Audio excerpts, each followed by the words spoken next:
क्योंकि उसका वचन सत्य है। तो मैं ब्रदर अनिल डेविस को ये मौका देता हूँ।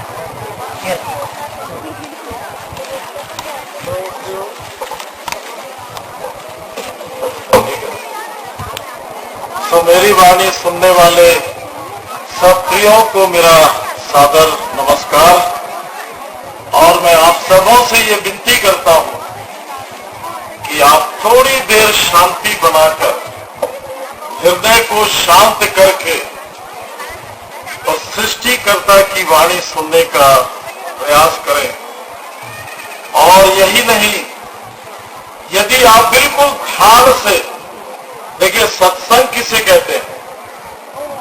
जब उस वातावरण में हम अपने आप को ढालते हैं तो धीरे धीरे ये जो शरीर दिख रहा है, ये शरीर के आगे भी कुछ है, इसके बाद में भी कुछ है। क्यों यहां पर इतनी भीड़ आई हुई है? क्या करने आई है भीड़? क्या लेने आई है?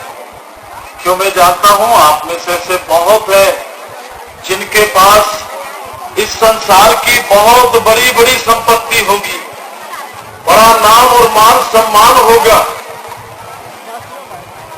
पर फिर भी आप यहां पर हैं। मैं माता बहनों से थोड़ा विनती करूंगा कि थोड़ा देर आप, इसके बाद में आप सब कर लीजिएगा। आप सुन रहे हैं मैं कुछ कह रहा हूं आपसे, जो माताएं जी सामने है, और कृपया थोड़ी देर तक कोई यहां पर ना आए। इसके बाद आप लोग, थोड़ी देर के बाद आप लोगों को जो करना है कर लीजिएगा। कृपया शांति बनाकर, आपके जो भी कष्ट है, आज मैं आपको ये बताने वाला हूं कि कष्ट निवारण तो छोड़ दीजिए, कष्ट आता क्यों? जब आप इस बात को जान जाएंगे तो कष्ट निवारण अपने आप होता चला जाएगा।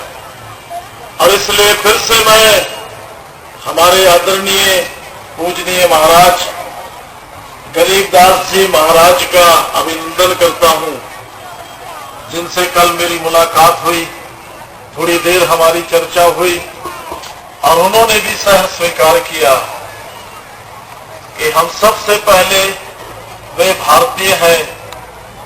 ये अवश्य प्रियो, जैसे ही आपका संसार में जन्म होता है, धर्म तो कोई आपके पास है, इसके लिए आप कुछ नहीं करते, ये तो आपको माता के गर्भ से मिलता है।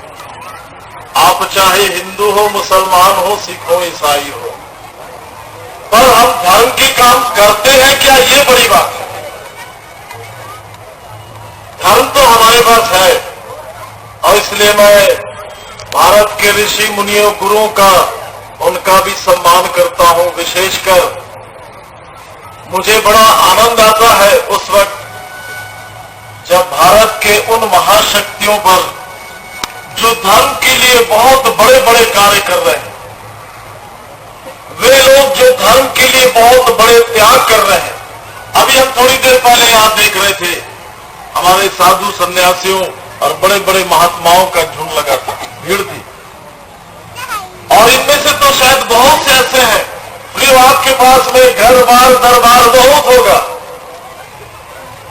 आप गरीब या अमीर होंगे, कुछ ना कुछ आपके पास होगा, पर उसमें से बहुत से ऐसे हैं, रमता जोगी और बहता पानी, जिनका कहीं कोई ठिकाना नहीं। क्यों ये त्याग कर रहे हैं? क्यों ये इस संसार में भटक रहे हैं? क्यों ये हम लोगों के लिए कुछ लाना चाहते हैं? ये क्यों कर रहे हैं?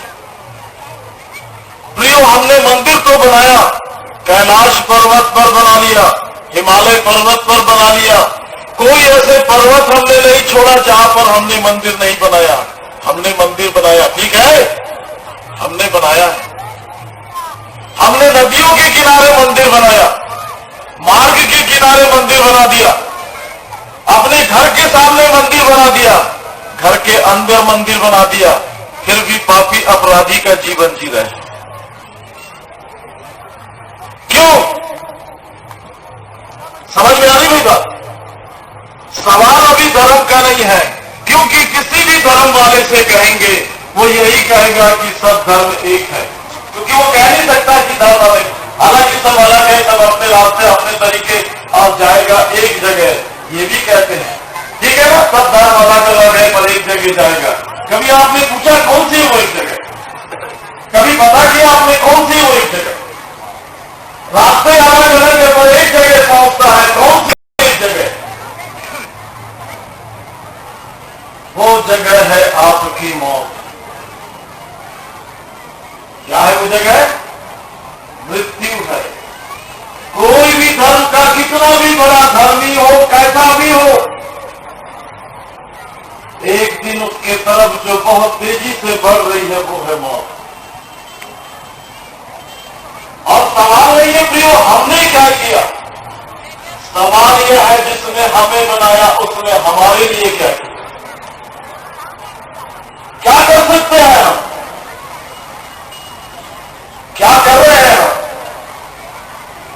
हमारे जीवन में कष्ट क्लेश समस्या परेशानी, बाप से मिली है तो बेटे के बारे में कहता है, पत्नी से मिली है तो पति के बारे में कहता है, आज सारे घर परेशान है।